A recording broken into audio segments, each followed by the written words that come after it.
ఆ విశ్వప్రేమ ఆమెలో కలిగింది.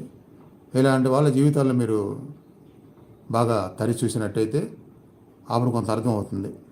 అంతేగాని ఈ తాత్కాలిక చిన్న కోరికలు, చిన్న సాధనలు ఆ చిన్న ఫలితాలు ఇస్తాయి. అసలైన ఫలితాలు ఇచ్చే సాధనలు అంటే అలా శాశ్వతమైన ఆనందాలు ఇచ్చే సాధనలు ఉంటూ ఉంటాయి. వాటిని అర్థం చేసుకోవాలి. అందుకోసం మీ జీవితాన్ని ఉపయోగించడం కూడా మొదలుపెట్టాలి.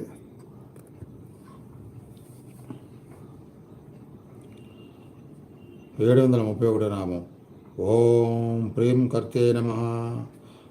అందువలనే నేను విశ్వానికి ఏకభక్తులకు, జ్ఞానులకు, సిద్ధులకు శివదూతగా, సిద్ధమాతగా ప్రియాన్ని కలిగిస్తున్నాను అని అంటున్నది ఆ పరాత్పరి. ప్రేమ రూపిణి, ఆనంద రూపిణి ఆమెకు శివజ్ఞానం ఉన్నది కాబట్టి నమ్మిన వారికి, సదా ధ్యానించే వారికి, స్మరించుకునే వారికి ప్రియాన్ని కలిగిస్తూ ఉంటుంది. ప్రియ అనేది తక్కువ శబ్దం, శ్రేయ అనేది గొప్ప శబ్దం. ఇది ముక్తికి సంబంధించినది. అయినా ఈ ప్రాపంచిక ప్రియాలు కూడా అంత దూరం చేయదులే. బాగుగా ఏకభక్తిలో ఉండు. ఏకభక్తితో గురువుని, దేవతను నమ్మి శరణాగతి అయి పూర్తిగా ధ్యానిస్తూ సేవిస్తూ ఉండు. ప్రాపంచకం కూడా నీకంత ఏమీ తక్కువ కాకుండా మధ్య రకంగా నీ స్థితిగతులు ఉండేట్లు చూస్తారు మన స్వామీజీ. స్వామీజీ చూడటం అంటే మీరు చేసే సాధనలు, మీరు నమ్ముకున్న దైవము, మీరు నడిచే మార్గము, గురువులు చూపించే మార్గాన్ని మీరు నమ్మకంతో చేసినందువల్ల ఆ మార్గమే మీకు అలా మంచి జీవితం కూడా, మరీ జీవితాన్ని కోల్పోకుండా జీవితం పర్వాలేదన్నట్టుగా ఉంటూనే అసలైన ఆనందం, తృప్తి, ఆధ్యాత్మిక పొందే విధంగా జరుగుతుంది అని చెప్తున్నారన్నమాట. ఓం శ్రీ లలితాదేవి నమః. ఓం శ్రీ మాత్రే నమః.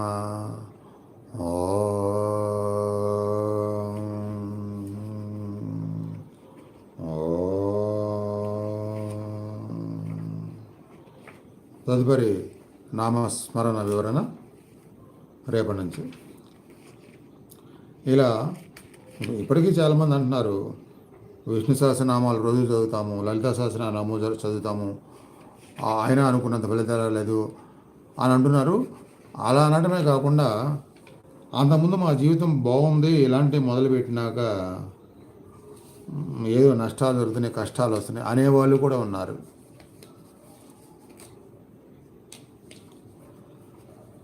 అలాంటి వాళ్ళకి ఒకటి అర్థం కావట్లా.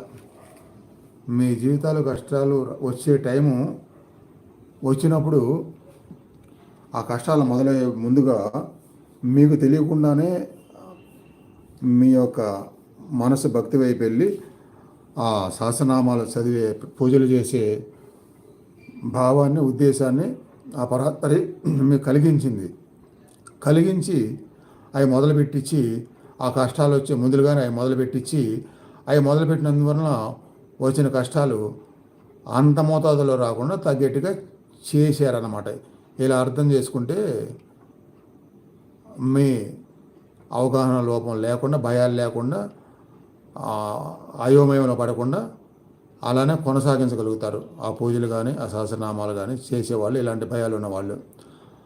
అలానే కొందరు అలాంటి నష్టాలు జరగడానికి మేమేమైనా తప్పులు చదివామా, తప్పు భావాలతో ఉన్నామా అని కూడా కొందరు భయపడతారు.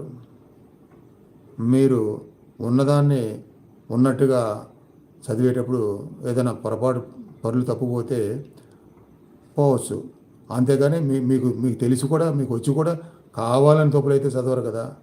కావాలని చేయనప్పుడు, అది పొరపాటు జరిగినప్పుడు, మీ మనసులో మంచి ఉద్దేశం ఉన్నప్పుడు, దైవం గురించి, అమ్మవారి గురించి భక్తి ఉన్నప్పుడు, తప్పులు చదివినప్పుడు తల్లిలాంటి అమ్మ బుజ్జగించి రెండోసారి తప్పు చదవకుండా జ్ఞానాన్ని ఇస్తుంది తప్పితే కోపం తెచ్చుకొని శిక్షించదు. కాబట్టి అలా కూడా భయపడాల్సిన పని లేదు. అలా భయపడుతున్నారంటే మీకు ఏమాత్రం అవగాహన లేదు, ధైర్యం లేదు, నమ్మకం లేదు అని అనాల్సి వస్తుంది. కాబట్టి అలాంటి భయాలు పెట్టుకోవద్దు. ధైర్యంగా ఉంటూ ఉండండి, చేసే సాధన చేస్తూనే ఉండండి. అట్లా ఈ రెండు గుర్తుపెట్టుకోవాలి. మీ కష్టాలకి వచ్చే ముందు మిమ్మల్ని ఈ చేసేట్టుగా ప్రేరేపిస్తుంది దైవం. ప్రేరేపించి చేయించడం మొదలుపెట్టినాక ఆ కష్టాలు వచ్చే పీరియడ్ వచ్చినప్పుడు అవి అంత నష్టాలు జరగకుండా ఇది పనిచేసేట్టుగా మీ చేత మొదలుపెట్టించారనమాట. ఇలా అర్థం చేసుకోవాలి ఎవరైనా సరే.